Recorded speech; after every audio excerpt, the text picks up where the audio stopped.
Татарстан яңалыкларын татар матбугатына багышланган күзәтү белән дәвам итәбез. Тулырак мәгълүматны журналист Миңназыйм Сәфәров җиткерә. Хәерле көн, мөхтәрәм телевизор караучылар. Татар матбугатын күзәтүебезне дәвам итәбез. Май айындагы тоташ ялларны күз алдында тотып, Ватан Татарстан газетасы беренче битенә үк ялкынсыз ял дигән язма урнаштырган. Ялны беренче чиратта шашлык кыздыру яки табигатка чыгып шулпап пешерү дип күзаллаучыларның исенә төшерәбез. Быелның 1 гыйнварыннан бу уңайдан яңа кагыйдәләр кертелде. Янгын куркынычсызлыгы кагыйдәләрен бозучы гражданнарга штраф күләме 2 арткан. Хәзер ул 4000 сум тәшкил итә.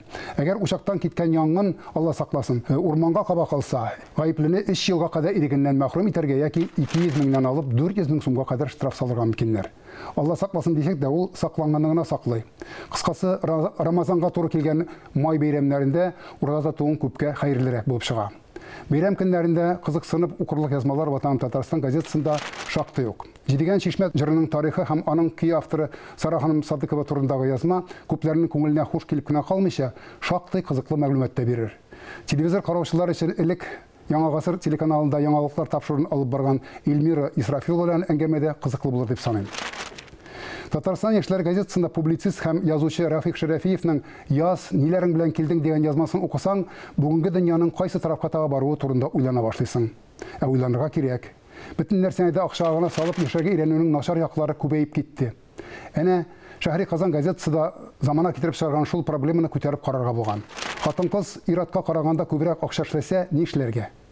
Болай да еш кына икенче планга калган ирләргә хатыннарының үзләреннән күбрәк акча эшләве белән килешергәме, юкмы? Килешкәндә дә, килешмәгәндә дә мондый очракларда гаилә таркалу куркынычы туа икән. Акчаның беренче планга чыгуына замана гына түгел, без кешеләр үзебездә гаепле. Чөнки Мөхәммәд саллаллаһу алейхи ва саллям иләнгән вакытында үзе булачак хатынына караганда акчаны азрак эшләгән икән. Хәтта үзенең кәләшенә ялланып эшли торган булган. Ләкин бу аларның мәхәббәтенә зыян салмаган. Беренче планга акча түгел, кешелек сыйфаты чыккан гаиләләр генә бәхетле була икәнен онытмаска чакыра газета хәбәрчесе бу язмасында Шәһри Казан газетасында. Бу газетада әлеге язмадан башка да язмалар, бер тында укырлык язмалар җитәрлек. Шуларның берсе Татарстанның атказанган сәнгать эшлеклесе танылган артист һәм композитор Алмаз Хәмзин белән әңгәмә. Белемле, талантлы, шул ук вакытта татар телле һәм татар җанлы балаларны ничек үстерергә дигән сорауга җавап эзләгән кешеләргә бу язма бер илге була алыр иде. Тормыш безнең алга көтелмәгән авырлыклар чыгарып куя. Шул рәвешле безне сыный.